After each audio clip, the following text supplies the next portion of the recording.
You are listening to Gay SA Radio, where you are family.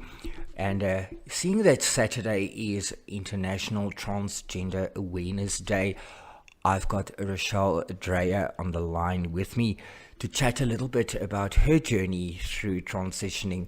And I think let's sort of start off by me asking the question, what does it mean to be a transgendered person? Well, a transgendered person is someone whose internal gender perception of themselves does not match their birth sex. That is what a transgender person is. At what age do you more or less realize that what was inside didn't quite match what was on the outside? Well, I didn't really know that I was transgendered right away.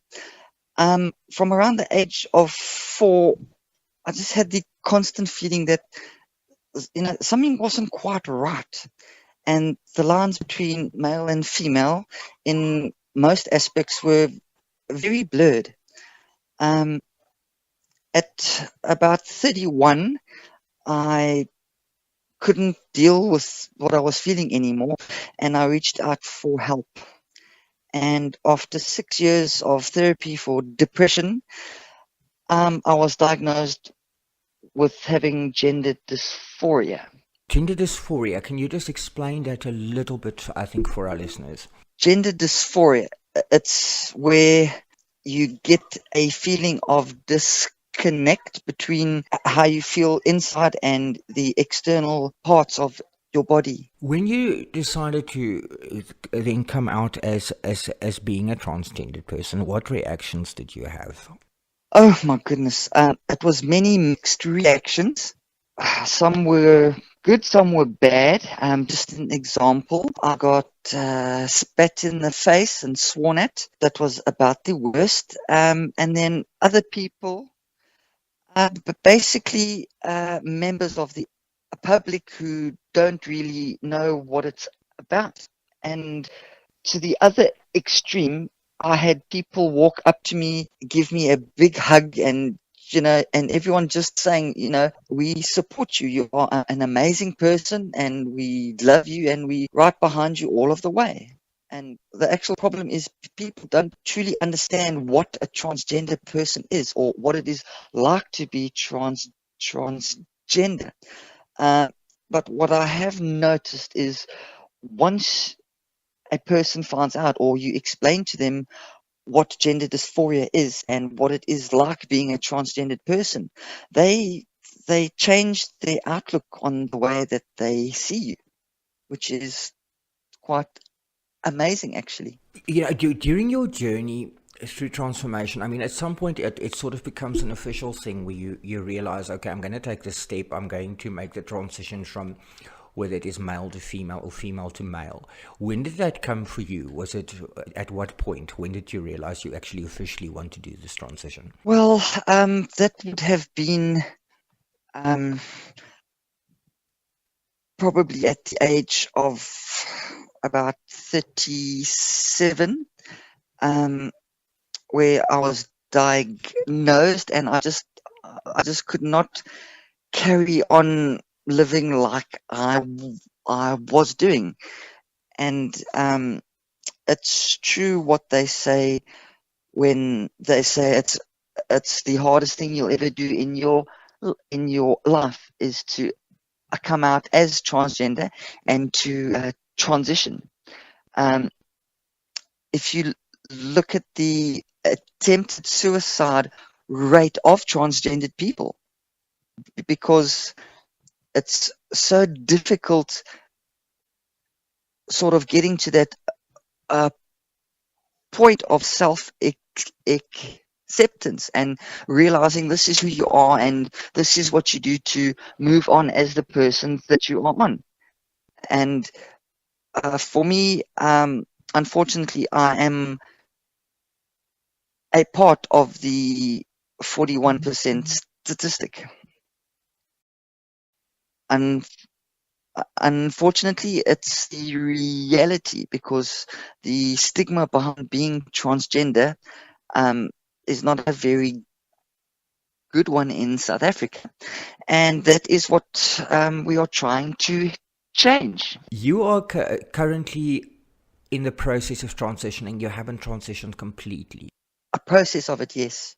Um, uh, Gender identity wise in your ID book, have you tried to change that yet, or do you have to wait for the operations to be finished? Officially in the Government Act, it stipulates that you can either have gender reassignment surgery to confirm it, or you can be on hormonal treatment.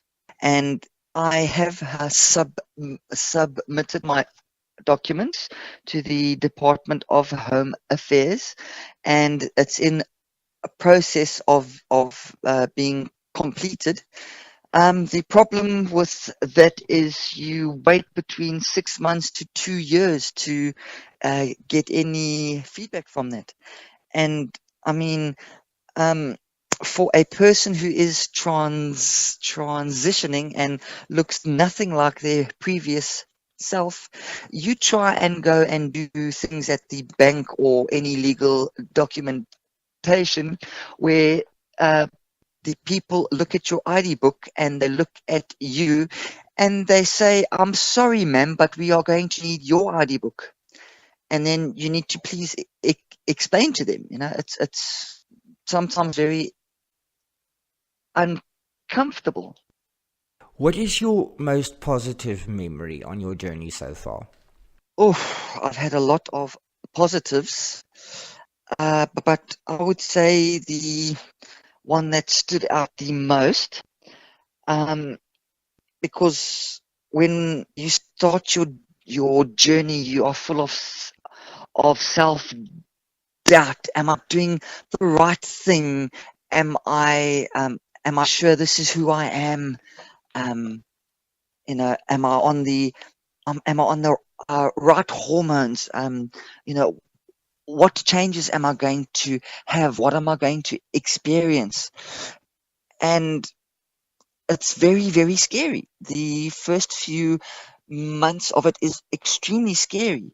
And a moment that definitely stood out for me is one morning I woke up and I made a cup of coffee and I went to go sit out on the veranda, and I looked around me and I actually dropped my cup of coffee out of my hand and it smashed onto the floor. And I sat there with my jaw almost hitting the floor. I could see the green leaves of the trees, Um, I could see the deep blueness of the early morning sky. I could hear the birds chirping in the trees, and I just sat there and I burst into tears because for the first time in I don't know how many years, I could actually see the world around me. I could feel I could feel the cool morning air blowing against my skin, and you know it was just such a surreal experience. It's like coming alive for the first time. I was going to say, almost like waking up for the first time. Yes, it was. I'm actually holding back the tears now as I am speaking to you because it was just such an emotional moment. It's at that point I realized that I'm on the right track. I'm feeling better. I'm feeling alive. The world is not grey anymore. It's got color. I can feel things. I've got feeling, And I probably sat there for about an hour just crying, and it was just such an emotional experience for me. We were chatting about a lot of things, and the one thing I want to know is, do you feel that non-discrimination laws in South Africa cover the transgender people? Rian, yes. In certain aspects, the laws in South Africa are actually the best in the world at the moment. I mean, we have a total blanket on non-discrimination on every aspect, and we're the only country to actually have anything like that, which I think is amazing. Um, but also, being a blanket term, there is loopholes that can be manipulated by good lawyers, and the system is not 100%. But I think in South Africa we are leaps and bounds ahead of just about all the countries of the world. A lot of people have this total misconception when it comes to transgendered people, and they think if you are transgendered, you necessarily have to be gay. No, it is a misconception, and this is one thing I have faced multiple times. I mean, if you come out to someone that you are transgendered, that they immediately say, "Oh, so you are gay," and it's like, no, I'm not. There's a big difference between your gender identity and sexual orientation. They are completely two separate things. That's what I was going to ask you next. What is the difference? How, people have a hard time differentiating between the two. Yes, they do. People aren't really educated on the subject because no one really talks about it. As I said, as transgendered people, we are only coming into the light now, and education is very important. I mean, most people think gender and sex is the same thing, so it's natural for them to assume that the same must be applied. I've actually got quite a good way of getting the message across. I always say gender identity is who you go to bed as, and sexual orientation is who you go to bed with. And it's very simple, and people do understand it right off the bat. We were talking about misconceptions, and of course, there's a lot of misconceptions about transgendered women and men. What are some of these? Can you share some of these with me? Off the bat, the main ones. People think that being transgender is a choice that we make. They think we wake up one morning and think, oh, I think I am going to be transgender. Others are that transgender people are mentally ill. All transgender people are gay. Transvestites and transgendered people are the same thing. I was going to ask you about that because that's another thing out there that people do kind of don't differentiate between the two. Yeah, they are definitely not the same thing. Another one is that transgender people cannot function in normal society. Also, that it is just a phase that we are going through, and that we are confused people.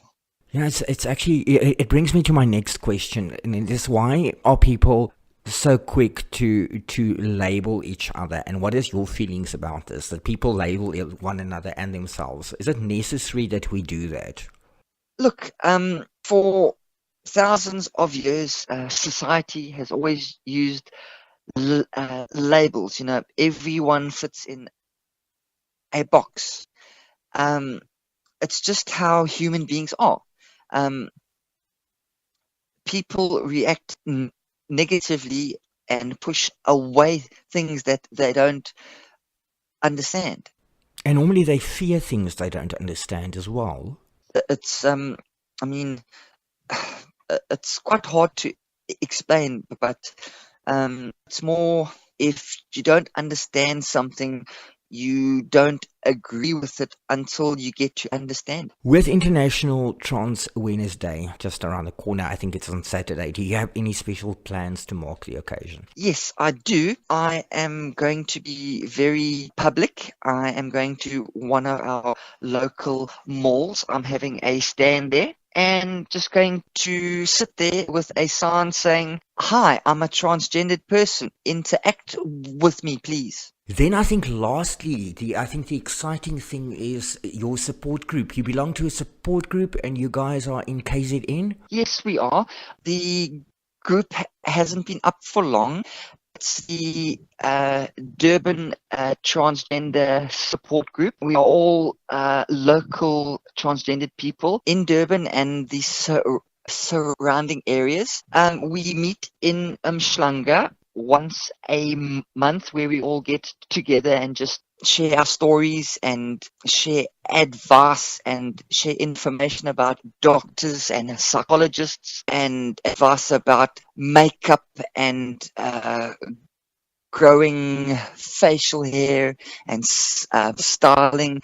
And we basically just support each other. So if you having a bad day and a hard time and you feeling not great, you pick up the phone and you phone one of us, because we've all been there, and we can speak to you. We can pull you out of that depression, because it's horrible being there and it's so difficult to pull yourself out. And being have been gone through that experience, it was so horrifying for me that we don't want anyone else to experience that. That is why we started the support group. And if people want to kind of link up, they can find you on Facebook?